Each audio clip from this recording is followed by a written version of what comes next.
Hi friends, welcome to my channel. Friends, నేను రాహు యొక్క నక్షత్ర గోచారం వలన ప్రభుత్వంలో పాలించే వాళ్ళకి పెను ప్రమాదాలు, లేకపోతే పరువు నష్టం, లేకపోతే ఏదైనా ఊహించినటువంటి గ్రాఫ్ పడిపోవడం అనేది 3 ప్రిడిక్షన్ చేశాను. అది నేను 10వ తారీఖు చేశాను. మీరు గమనించినట్టయితే ఆ 3 సంఘటనలు జరుగుతున్నాయి కూడా. ఆల్మోస్ట్ ఇంకా సంవత్సరం టైం ఉంది. నేను చెప్పినవి ఎలాంటి హింట్స్ వచ్చాయి, ఎందుకు అంత స్పీడ్గా జరుగుతున్నాయి అనేది మనం తర్వాత ఆలోచిద్దాం. తర్వాత దానికన్నా ముందు జరిగినవి ఏంటి అనేది మీకు నేను చెప్తాను. Ludhiana west zone MLA gun fire అయ్యి హఠాత్తుగా ఇంట్లో చనిపోయారు. అది ఆయన డెత్ జరిగింది 11న. ప్లస్ మన జనరల్గా నిన్న కాక మొన్న మన తెలంగాణలో కూడా ఒక మినిస్టర్ గారి కారు 2 టైర్లు కూడా ఒకేసారి బ్లాస్ట్ అయ్యాయి. ఆ న్యూస్ కూడా నేను చూపిస్తాను. ఫ్రెండ్స్ చూడండి, ఈ న్యూస్ కూడా నేను మీకు చూపిస్తాను. శ్రీనివాస్ రెడ్డికి కారుకు ప్రమాదం జరిగింది. ఒకేసారి 2 టైర్లు పేలడంతో ఆయన ప్రయాణిస్తున్న కారు అదుపు తప్పింది. అయితే డ్రైవర్ చాకచక్యంతో పొంగులేటికి ముప్పు తప్పింది. వరంగల్ ఖమ్మం మార్గంలో తిరుమల అయ్యపాలెం దగ్గర ఈ ఘటన జరిగింది. ప్రమాదం జరిగినప్పుడు కారులో పొంగులేటితో పాటు MLA Tellam Venkatrao, DCCB director Borra Rajasekhar, Tulluru Brahmaiah ఉన్నారు.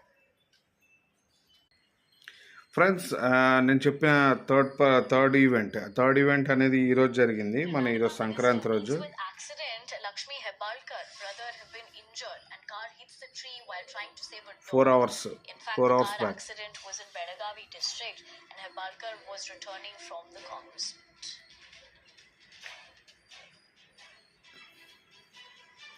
చూసారా, నేను చెప్పిన ఈవెంట్లో ముగ్గురు కూడా ప్రభుత్వాన్ని పాలిస్తున్న వాళ్ళు. కానీ మనం గమనించవచ్చు, వ్యక్తిగత జాతకాలు అన్నాను కదా, ఎక్కడో లూధియానాలో ఉన్న ఎమ్మెల్యే గారు చనిపోవడం దగ్గర నుంచి మొదలుపెట్టి మన పొంగులేటి మినిస్టర్ గారు కారులో ఉన్న ఎమ్మెల్యే గారు ఆయన ఉన్నారు.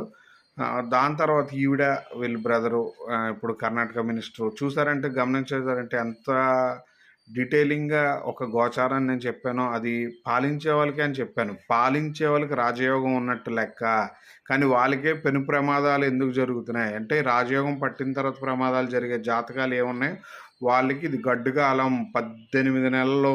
నేను ఇది ఆల్మోస్ట్ అందరికీ చెప్పే ఉన్నాను. ప్లస్ నేను వీడియోల పరంగా కూడా సామాన్య జనాలకి జ్యోతిష్యం అర్థం అవ్వాలని ఖచ్చితంగా చెప్తున్నాను. డీటెయిల్గా అది జరుగుతుంది అలాగా ఇలాగా అని చెప్పటం లేదు. పదవిలో ఉన్న వాళ్ళకి అని చెప్పా. పదవిలో ఉన్న 3 సంఘటనలు 3 రోజుల్లో జరిగినాయి. ఎందుకు ఇంత స్పీడ్గా జరుగుతున్నాయి అనేది గురువు యొక్క గోచార గమనం ప్లస్ రాహు యొక్క కుంభరాశి ఎంట్రీ.